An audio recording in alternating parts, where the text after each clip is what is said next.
Olá, o JR Entrevista começa agora e o nosso convidado de hoje é o senador Isalci Lucas, do PSDB do Distrito Federal. Nós vamos iniciar essa conversa falando sobre os impactos da pandemia na economia brasileira.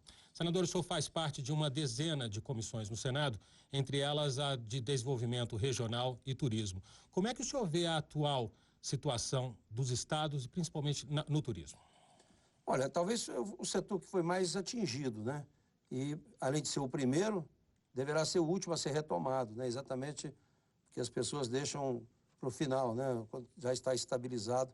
Então, houve realmente uma perda muito grande. Nós estamos trabalhando para que a gente possa salvar, inclusive, essas empresas, né? Agora, votando, inclusive, um projeto já na pauta para salvar as empresas aéreas, né?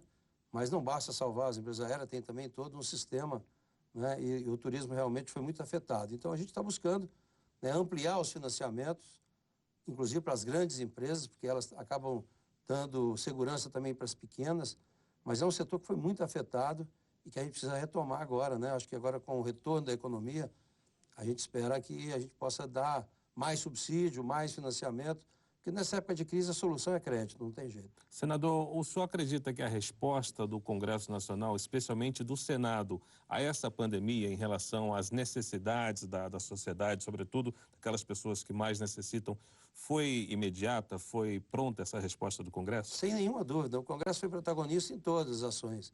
O Senado, em especial, nós fomos a primeira instituição com votação remota, né, virtual, e votando sempre, votamos inclusive já algum período sábado, sexta-feira, sábado, domingo, né, feriados. Então a gente conseguiu avançar bem, né, e inclusive algumas que ainda falta a execução. Nós estamos cobrando, inclusive, eu faço parte também da comissão do Covid, do acompanhamento econômico do Covid, também das ações, e a gente percebe isso. Muitas coisas que nós aprovamos ainda demanda da execução. Então, falta ainda, por parte do Executivo, a implementação de algumas ações. Por exemplo, a questão dos financiamentos, dos créditos, né? Eu digo, a gente sempre está dizendo lá, a caixa d'água está cheia e a torneira está pingando, porque o dinheiro não chega, os bancos criando muita dificuldade, muita exigência, muita burocracia. Por mais que a gente tenha aprovado, inclusive, os fundos garantidores, né, que praticamente não tem risco para o sistema financeiro, mesmo assim aí a gente está com dificuldade e estamos cobrando, né? Toda vez que o ministro comparece à comissão, a gente tem que cobrar do ministro da Economia, do Banco Central, para que o sistema financeiro possa realmente soltar esses recursos para a gente poder, né, botar as empresas para sobreviver, porque as pequenas empresas, principalmente, estão sofrendo muito com isso. Esse prolongamento do auxílio emergencial de R$600 foi importante para a população? Não tenha dúvida, né? Primeiro que nós tem que ressaltar aqui que o Congresso aprovou de imediato, havia uma proposta inicial com valor menor, a gente conseguiu aprovar os R$600, depois veio a implementação, o Executivo também muito bem conseguiu rapidamente, né? É evidente que teve muitas falhas, né? Mais de 600 mil pessoas receberam indevidamente, mas aí todos eles vão responder por isso, e a gente também não podia burocratizar demais, porque no momento da pandemia, né, as pessoas com dificuldade passando fome, você tem mais que liberar o mais rápido possível. E, evidentemente, agora você já vai ajustando isso. Foi prorrogado, né, para mais R$1.200, que eu espero que a gente consiga até lá superar todas essas dificuldades. Senador, o senhor faz parte da Comissão Mista do Congresso de Assuntos Relacionados a Países da Língua Portuguesa. Como é que o senhor está vendo essa situação lá em Angola, onde os brasileiros estão sendo vítimas de ataques violentos e da polícia angolana? Já se fala até de uma comissão do Congresso para ir até Angola e pressionar o governo angolano para uma ação mais enérgica e eficaz contra esses ataques, ao sancionar a matéria proveniente da MP. A gente precisa, de fato, né, acionar o Itamaraty, para o Itamaraty tomar as providências, se for necessário até uma comissão do Congresso ir até lá, né? Mas é inadmissível qualquer ação, né, da forma como está sendo feito. Eu acho que precisa o governo entrar rapidamente, né, nesse sentido de negociar com o governo angolano e outros também. Eu não sei se talvez já seja fruto também da pandemia, né? O pessoal está muito, né, apreensivo, com muito problema, mas eu acho que o Congresso Nacional, se o Itamaraty não buscar uma solução imediata, acho que cabe essa comissão eleger alguns membros para ir até lá, para tentar amenizar a situação. E o senhor estaria disposto a compor essa comissão? Não tem nenhuma dificuldade, né? Isso vai depender muito da indicação lá do Congresso, né? Porque a gente participa de outras comissões, mas com certeza, se for necessário, iremos. O presidente Jair Bolsonaro enviou uma carta ao presidente angolano nesse final de semana. O chanceler Ernesto Araújo também se manifestou, ressaltando, inclusive, as tradições históricas de amizade entre Angola e Brasil. É importante que, nesse momento, os dois governos conversem para tentar resolver essa situação que passam os pastores lá no Brasil. Não tenha dúvida, né? São nações irmãs, né? A gente sempre teve uma boa relação. Não tem sentido, né, nesse momento, principalmente agora, nesse problema de pandemia, né, a situação agravar mais. Eu acho que a gente consegue contornar isso. Eu acho que o próprio Itamaraty, né, vai conseguir resolver isso, mas se for necessário, o Congresso, né, está à disposição para também comparecer. Senador, em relação à desoneração, o presidente Bolsonaro vetou o dispositivo que prorrogava a desoneração de folha de pagamento para 17 setores da economia. A gente tem mais de 377 deputados que já se mostraram favoráveis à prorrogação, cerca de 39 senadores também já se pronunciaram a favor disso. Qual a importância da desoneração para a economia, especialmente num momento como esse em que a gente enfrenta aí os efeitos nocivos da pandemia? Primeiro, né, eu acho que faltou talvez um pouco mais de sensibilidade. Por exemplo, na área de tecnologia da informação, há dados que comprovam que a desoneração aumentou o número de emprego, muito mais do que se esperava, e aumentou a arrecadação. A dificuldade é burocrática, porque quando você desonera a folha, você retira recurso da Previdência, diretamente da veia da Previdência. Porque quando você recolhe sob o faturamento, ele não vai direto para a Previdência. Então, é questão de ajustar isso, né? Eu acho que é mais fácil ajustar do que simplesmente acabar com a desoneração, que eu acho que é importante. Eu acho que esse veto será derrubado, né? Eu mesmo já estou marcando amanhã com o presidente do Senado, né? Já com o pessoal da indústria das máquinas, né? O pessoal da tecnologia. Eles estão apreensivos, realmente, e com razão. Realmente não dá, neste momento de crise como essa, você ainda onerar ainda mais o segmento, que é impossível manter essas empresas da forma como mantendo realmente, tirando a desoneração, que eu acho que nesse momento não se deve mexer. Então, acho que o veto será derrubado. O setor de tecnologia, inclusive, cita essa ligação que tem com o senhor e tem pedido apoio. Outros setores também, área de comunicação e tantos outros. O senhor acha que é possível convencer o governo federal a manter essa desoneração por algum tempo ainda para melhorar os resultados na economia? A forma de fazer agora não tem outra, é derrubar o veto. Então, o Congresso tem a reunião já marcada para quinta-feira, nós temos a reunião e vamos derrubar o veto. Eu acho que está bem, esse item eu acho que está bem costurado, né? E a tendência é derrubar. Em relação, senador, ainda aos auxílios que o governo tem proposto, o Congresso Nacional tem votado, para aquelas pessoas mais necessitadas, qual o significado do Congresso Nacional, do Parlamento, ouvir a sociedade num momento como esse? Bem, quem sabe o que é, né, as dificuldades, quem está lá na ponta, né? Então, a gente vê muitas pessoas com dificuldade, né, muita gente perdendo emprego. Você vê que foram mais de 30 milhões de invisíveis que não existiam no mapa, né, do governo, não havia nem cadastro. Então, agora com esse novo cadastro, né, você também tem agora os profissionais liberais que estão sem renda, você tem os pequenos e microempresários que também já fecharam suas empresas, né, exatamente por falta de financiamento. Então, esse auxílio é fundamental, né? Seja individualmente para as pessoas carentes, né? E carente hoje, tem gente que não era carente o ano passado e que passou a ser carente agora, né? Então, não dá para você pegar como critério a renda de 2 anos atrás ou do ano passado, porque a realidade é outra, né? A partir de março, mudou a realidade. Então, tem muita gente que tinha condições em março, até em abril, mas que agora em maio já não tem mais. Então, você tem que buscar, você tem que estar atento para realmente resolver todos esses problemas. E o Congresso tem dado a resposta, né, diariamente, reunindo sempre. Eu acho que não houve, por parte do Congresso, nenhuma omissão ou falta de apoio. Eu acho que o Congresso respondeu à altura, né? Lembramos que você pode assistir a JR Entrevista na Record News às 10h30 da noite. Também pelo portal R7, no Play Plus, no Jornal da Record, no JR 24 horas à 00h30 e também em nossas redes sociais. Senador, o senhor foi eleito aqui pelo Distrito Federal, pelo DF, como a gente fala. Que projetos, que ações podem ser tomadas, serão tomadas aqui em relação ao combate à pandemia da Covid-19 que pode alcançar um nível nacional? Bem, primeiro nós criamos aqui uma comissão especial também para acompanhar a pandemia do DF, né? A exemplo de outros estados que eu acho que vai acontecer a mesma coisa.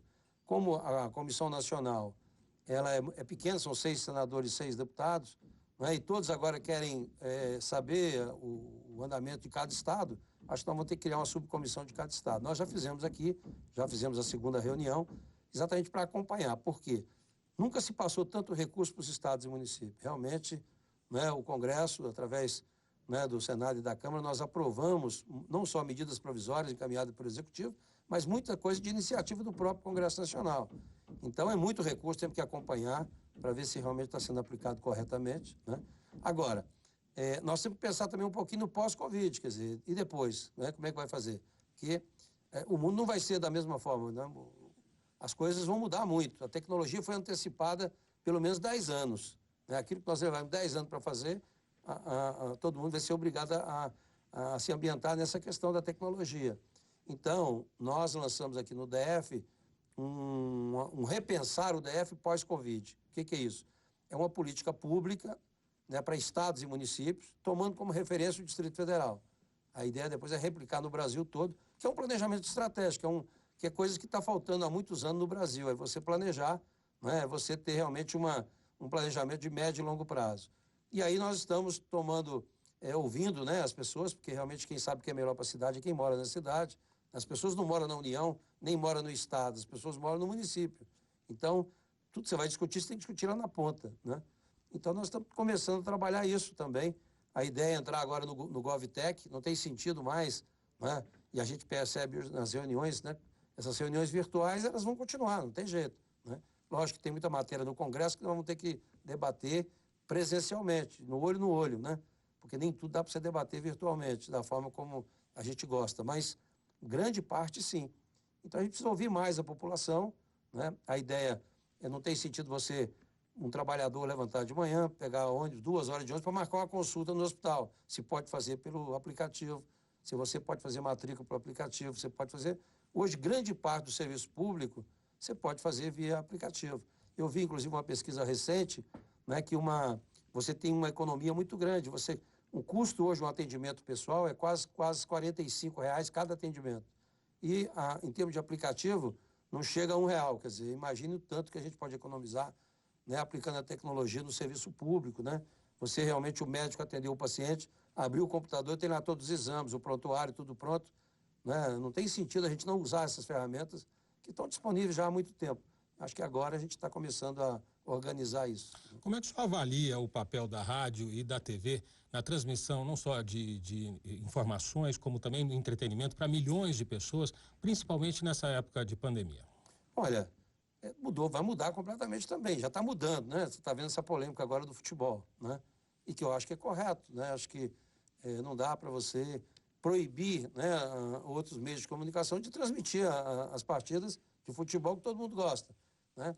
Então, o Brasil está investindo nisso agora. Eu mesmo sou relator de 2 matérias no Congresso, né, sobre a questão, né, da questão da carga tributária, dos impostos. Nós estamos revendo tudo isso, até para possibilitar realmente novos investimentos no Brasil, né, nessa área, que é uma área que vai ter muito investimento agora, né? Eu acho que o Brasil precisa avançar bem, né? Nós estamos aí em vias de fazer o lançamento do 5G, que também, né, vai ajudar muito o país, né? Recentemente nós inauguramos aqui o Centro Espacial, onde tem aí o satélite também, que vai permitir a gente chegar com banda larga nas escolas, que até hoje também não chegou ainda, né? Mesmo aqui na capital, você ainda tem muita escola que não tem internet, né? Então, acho que vai ser uma revolução muito grande nos meios de comunicação. Então, a gente tem que estar preparado para isso, né? Nós temos muito dinheiro no FUST, aí que precisa ser investido também, né? Exatamente para universalizar o acesso, né, à internet. Você está vendo aí a questão das aulas virtuais, muito aluno que não tem acesso à internet, quer dizer, no século XXI, muita gente não tem acesso. E aí está com dificuldade. Você tem prova do Enem agora, como é que você vai fazer? Os alunos que não tiveram aula. Porque as escolas particulares estão dando aula normal, né?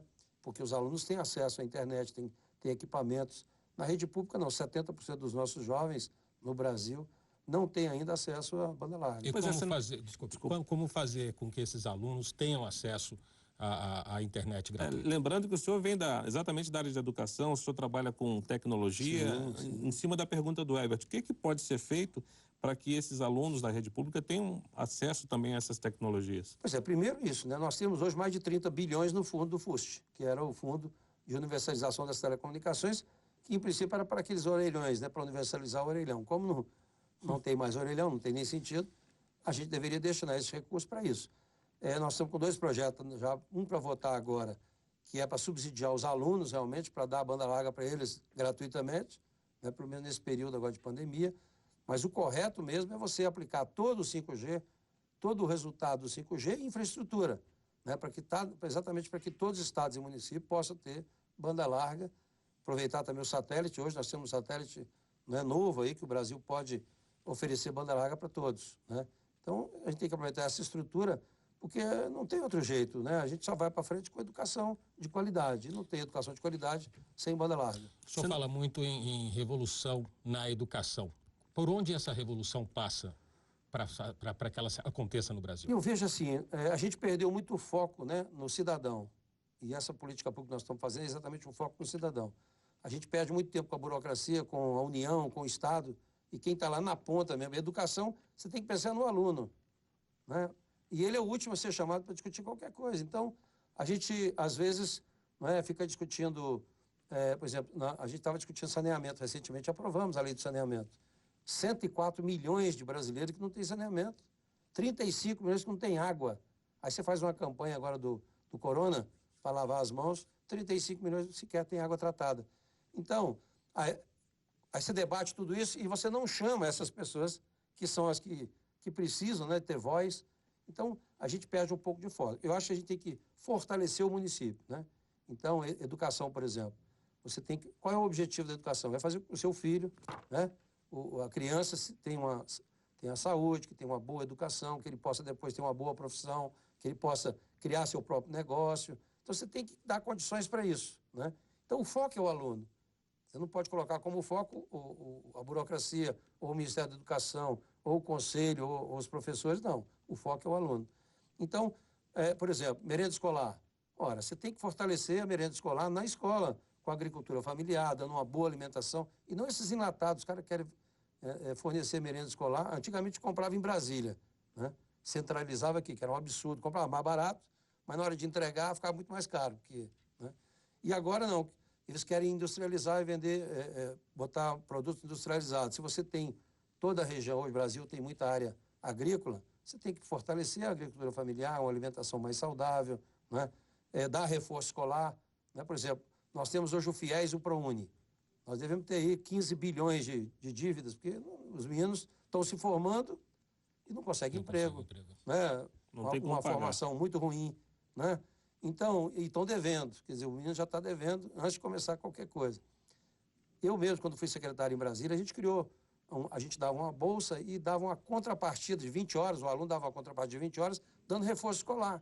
Então, se esses alunos são acompanhados por esses alunos que estão formando, você começa a resgatar essa questão da eficiência dos alunos. Né? A gente vai falar daqui a pouquinho também sobre o Fundeb, senador. O JR Entrevista faz agora um rápido intervalo e na volta a gente fala ainda sobre o projeto que está no Congresso que trata dos chamados vídeos on demand. É rapidinho, o JR Entrevista volta já. Nós estamos de volta com o JR Entrevista, que recebe hoje Zalci Lucas, do PSDB do Distrito Federal. Entre as diversas matérias relatadas pelo senhor no Senado, destaca-se a PL que trata da regulamentação da comunicação do audiovisual sob demanda e incidência de Codecine sobre tais empresas. Como é que o senhor enxerga o atual cenário em que as plataformas de streaming, ou seja, transmissão de conteúdos sob demanda pela internet, como a Netflix, a Amazon, a Prime, concorrem diretamente os serviços de radiodifusão que são fortemente regulados? Como é que o senhor avalia o papel da rádio e da TV na transmissão gratuita de informações confiáveis, bem como no entretenimento para milhões de brasileiros? Pois é, nós começamos essa discussão, né, inclusive do Codecine. Eu estou aguardando para ver o impacto disso, né? O Ministério da Economia está levantando todo o impacto para a gente realmente voltar à discussão. Como as comissões elas ficaram paralisadas, né, em função da pandemia, a gente só está debatendo mesmo no plenário. A gente suspendeu todas as negociações com relação a esse debate que a gente vinha fazendo, principalmente dessa matéria. Mas retomando agora a partir de agosto, com certeza a gente vai ter que agilizar, né? Eu preciso de ver primeiro com o Ministério da Economia esse impacto, para a gente ver qual a proposta que nós vamos fazer para o segmento, né, para regular essa questão da Codecine. Né, É um dos assuntos que está ali na fila, né? na ponta, e é importante a gente resolver logo, né? Tem o projeto da Comissão de Ciência e Tecnologia também, né, que está sendo debatido, para a gente regulamentar toda essa matéria aí, em especial a minha parte, principalmente o Codecine. É importante essa regulação, senador, na sua opinião, uma vez que as empresas tradicionais de radiodifusão, por exemplo, contratam vários funcionários, pagam diversos impostos e tal, e essa questão da tecnologia on demand é nova, né? Então, assim, é importante chegar a um equilíbrio na regulação desse setor? Com certeza, né? A gente precisa proteger, inclusive, as nossas empresas que já há anos que investem nesse segmento, tem que buscar um equilíbrio, né? Para que essas grandes empresas, esses grandes aglomerados não dominem o mercado, né? A gente precisa realmente regular de forma que a gente dê oportunidade para todos, né? De trabalhar no mercado. Como é que o senhor viu a aprovação do projeto sobre as fake news no Senado? Eu, particularmente, votei contra, né? Eu acho que tem que ter muito cuidado, o debate tem que ser, não dá para você votar com o fígado. Eu acho que o Senado votou com o fígado, né? Porque eu sou da área de Ciência e Tecnologia, a gente debateu o marco regulatório da internet de 5 anos, 6 anos, né? É uma lei que não dá para você votar com o fígado, tendo em vista que há uma interferência grande com todo o mundo, não é só no Brasil que tem internet, né? Então, eu acho que vai ser ajustado agora na Câmara e depois volta para o Senado, né? A gente tem que ter muito cuidado para não afetar aí, né, a liberdade de expressão, né? Não é fácil. Eu, por exemplo, acho que é unanimidade hoje, e que é difícil tecnicamente de resolver, que é você acabar com o anonimato. O que a gente quer é isso aí.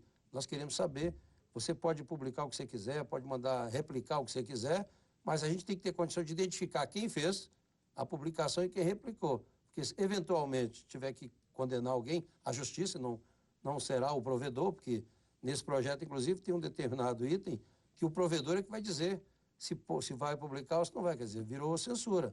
Na medida que o provedor que vai escolher que conteúdo publicar, você está dando a ele, né, a missão de um censor. Quer dizer, ele que vai censurar ou não determinadas matérias. Eu acho que isso aí está equivocado e vai ser corrigido com certeza, tanto na Câmara quanto na volta ao Senado. Qual que é a diferença, senador, entre fake news e liberdade de expressão? E uma vez regulamentando isso, o senhor não acaba com a liberdade de expressão? Não. O que a gente quer é o seguinte, o que todos querem, pelo menos que eu percebi que é unanimidade no Congresso, né? É, por exemplo, qualquer matéria. Porque hoje as pessoas colocam notícias contra a honra das pessoas, né? Fazem fake news, quer dizer, notícias falsas, né? E que depois é difícil você reparar isso. Não adianta o cara pedir desculpa depois que não resolve. Então, o que a gente precisa se eu fui afetado, se alguém, né, publicou alguma coisa contra a minha honra, eu tenho que ir à Justiça, e a Justiça ela precisa identificar quem é que publicou, porque hoje você não sabe, né? Hoje as pessoas publicam fora do país, botam no aparelho que ninguém sabe quem é, quer dizer, em robô, então você não identifica.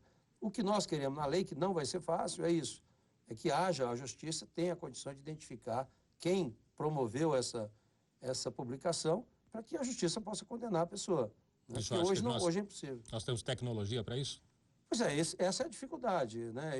Eu tenho conversado muito com esse meio da tecnologia, e eles acham, não digo impossível, mas vai ser muito difícil você segurar tudo isso, quer dizer, fazer uma identificação completa. Lógico, né, que grande parte você consegue identificar, mas não vai ser 100%. É importante, senador, fiscalizar não só quem produz a notícia falsa, mas também quem passa adiante, quem retransmite essas notícias falsas? Também eu acho. Agora, é evidente que a gente tem que ir muito na base da educação. Isso tudo é educação, né? Já tem algumas, né? O próprio TSE, e a gente está preocupado agora que vem ano de eleição. Imagine, né, faltando aí, no dia anterior à eleição, sai uma notícia, fulano desistiu. Isso muda completamente a eleição. Alguém tem que responder por isso. Mas quem produz também a fake news deve ser... Muito mais, né? Quem produz, agora, quem replica também notícias falsas também tem que responder, né? Então, há uma certa preocupação. Talvez essa urgência de votação tenha sido exatamente em função da eleição que está chegando aí, né? E muitos candidatos podem ser prejudicados com qualquer fake news, né? Agora, essa réplica não pode acontecer ingenuamente? Mas a pessoa aqui que replica isso de forma ingênua também pode, seria punida? Mas tem que responder. Isso que eu estou dizendo. Na prática, as pessoas têm que ser conscientizadas do que ela o que ela pode causar com essa ingenuidade dela, né? É a mesma coisa você dizer, não, mas às vezes o cara matou, mas matou a pessoa ingenuamente, que ele não queria matar. Não é assim, quer dizer, tem que responder. E sobre quem financia, senador? Existe aquele que põe dinheiro, que financia a produção dessas notícias falsas. Mesma coisa. Esse também precisa ser investigado e punido, né? É igual crime, é você contratar alguém para matar alguém. Quer dizer, quem contratou tem que responder também, não é só quem matou, né? Então, é um crime, né? Só realmente a dificuldade vai ser realmente você conseguir identificar tudo isso, né? Tecnicamente, mas é o que nós queremos. Eu acho que a unanimidade do Congresso hoje é essa. Você não pode deixar as pessoas, né, se esconderem atrás da... Né? O atual texto contempla tudo isso ou o senhor acredita que pode ter mais discussão, uma coisa mais aprofundada para se combater? Não, vai se discutir muito ainda, vai se discutir muito. Eu acho que na Câmara vai mudar o texto, eu acho que muda bastante, e depois ainda volta para o Senado para ser discutido, né? Mas eu acho que vai mudar. Não dá, porque, lógico, quem apresentou a proposta, depois foi bastante autorizado, foi o Alessandro, né? O senador Alessandro, que é do Sergipe, que é policial. Então, ele está com um foco muito mais de policial do que propriamente, né, de usuário da internet. Então, lógico que ele tem um foco, né? Depois tem um relator, que é também o senador Ângelo Coronel, né, que é presidente da comissão lá do Fake News. Então, há um movimento muito forte hoje com relação a isso, mas eu acho que vai mudar muito o texto ainda. E o que o senhor sugere, senador? Eu sugiro que haja realmente um debate mais profundo para você não cometer realmente esse problema seríssimo que é a questão da inconstitucionalidade, né, principalmente de causa peta, que é a liberdade de expressão. Você também não pode, né, proibir as pessoas de se manifestarem. Agora, todo mundo pode falar o que quiser, mas tem que responder pelo que está falando. Então, a gente tem que encontrar esse mecanismo, né, de deixar as pessoas fazer a expressão, falar o que quiser, mas, ao mesmo tempo, a gente tem que dar condições para que a justiça, e tem que ser através dela, né, possa identificar quem cometeu alguma coisa e condenar, se for o caso, né? Nós vamos para o segundo intervalo e, na volta, a conversa com o senador Isalci Lucas é sobre a política nacional. Nós já voltamos. JR Entrevista está de volta. A gente conversa com o senador Isalci Lucas, do PSDB do Distrito Federal. Senador, sobre a troca de ministros no governo, como é que o senhor vê essa troca? A toda hora entra um ministro, sai um outro ministro. É sempre ruim, né? Porque a gente precisa ter uma certa estabilidade, né, no processo, né? Porque cada um que entra começa tudo de novo. Quer dizer, infelizmente, nós não temos uma política pública no sentido de Estado, né? É mais de governo. Então, cada secretário que entra, cada ministro que entra, começa tudo de novo. Então, eu acho muito ruim. Principalmente agora na educação. Na educação já é o quarto. Então, isso acaba comprometendo. Nós temos muitos assuntos importantes para votar, né? Inclusive o FUDEB, né, que é o principal fundo financiador da educação no Brasil, e a gente tem essa dificuldade, né, da participação do governo, né, porque a maioria das matérias tem que ser iniciativa do próprio executivo, né? O senhor que tem como bandeira a educação, ciência e tecnologia, o senhor pretende ajudar, de alguma maneira, o novo ministro da Educação? Não tenha dúvida, né? Acima de tudo está a educação, né? Acima de partido, acima de governo, a gente tem que defender a educação de todas as formas, e vou ajudar, com certeza, inclusive agora, né, na votação do Fundeb. Nós temos uma proposta já tramitando, né, com a relatoria da professora Dorinha, que é a nossa presidente da Frente Mista da Educação, eu sou o vice-presidente. Então, a gente deve votar, a Câmara deve estar votando essa matéria agora, nos próximos dias, se não essa semana, semana que vem, e na sequência nós vamos votar no Senado. O governo já sinalizou uma proposta da gente poder avançar um pouco. A gente tinha que avançar muito mais, mas também em função da realidade, né, da pandemia, né, a coisa é muito séria. Nós vamos perder este ano alguns bilhões da educação em função da queda da arrecadação de ICMS, né, dos impostos estaduais e municipais. E o que fazer, senador, para que o Fundo de Educação Básica não seja prejudicado por conta da pandemia? Qual a diferença entre o que o governo quer oferecer e o que os parlamentares, deputados e senadores estão pedindo, estão sugerindo? É porque o Fundeb, na prática, é o principal fundo que financia a educação no Brasil. Só que o governo hoje contribui apenas com 10% do fundo para a educação. 90% vem dos estados e municípios, que é em cima da arrecadação, do ICMS, dos impostos estaduais e municipais. Então, a discussão nossa é de ampliar a participação do governo federal. Lógico, o relatório inicial a gente queria passar para 40%, que é uma coisa de 10 para 40 é demais, né? Mas, de qualquer forma, pelo menos até 15%, parece que já existe algum acordo nesse sentido. E tornar o Fundeb definitivo, ele é provisório, tanto é que vence esse ano. O que nós queremos é que ele seja realmente um fundo definitivo, que não tenha que ficar preocupado em votar todo ano, né, ou de tantos e tantos anos. É melhor colocar como uma política definitiva, permanente. O senhor acredita que pode se chegar a esses 15% de recursos voltados para o Fundeb? Eu acredito que sim, nem que seja, de certa forma, parcelado, né? 12,5 agora, 15 o ano que vem, quer dizer... Progressivo. Progressivo, eu acho que é possível fazer. Né? Porque, de fato, este ano, com a diminuição da arrecadação, houve um prejuízo muito grande. A gente vai ter que buscar, inclusive, complementação de recursos para terminar o ano. Eu acho que vai faltar recursos. Tem ministro novo chegando agora na educação. O senhor acredita que vai ter o apoio do ministro para que essa progressão do Fundeb ocorra? O maior interessado é ele mesmo, né? Acho que o ministro tem que ser o ponta de lança da situação. Mas o Congresso tem feito esse papel. Então, acho que a frente parlamentar mista, a gente tem trabalhado isso diuturnamente, né? Debatemos isso semana passada e já está na hora de votar. A gente vai votar, independente de qualquer coisa.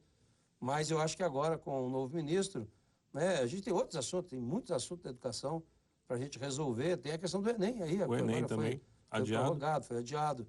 E eu não sei até que ponto, né, fazer agora em janeiro também vai resolver, porque não vai adiantar muito, porque tem muitas faculdades, universidades que ainda também não concluíram o curso. Eles vão precisar de mais tempo para concluir o curso, que estão parados também. Então, tem a questão da prova do Enem, que eu acho que é importante, muito aluno que não teve aula esse período todo, né? E, na prática, o Enem ele foi criado para os alunos do terceiro ano. Né? Por mais que a gente tenha 5 milhões de inscritos, esses 5 milhões, né, eu acredito que não chega nem a 2 milhões aqueles que concluíram o ensino médio, que estão concluindo agora. Mas é uma matéria que tem que ser trabalhada urgente e rápido, né? JR Entrevista fica por aqui. Lembramos que você pode assistir ao programa na Record News às 10h30 da noite, pelo portal R7, no Play Plus, no Jornal da Record e ainda no JR 24 horas, à 00:30, além das nossas redes sociais. Senador, obrigado pela sua entrevista com o senador Exalci Lucas. Nós também agradecemos a sua audiência e até a próxima.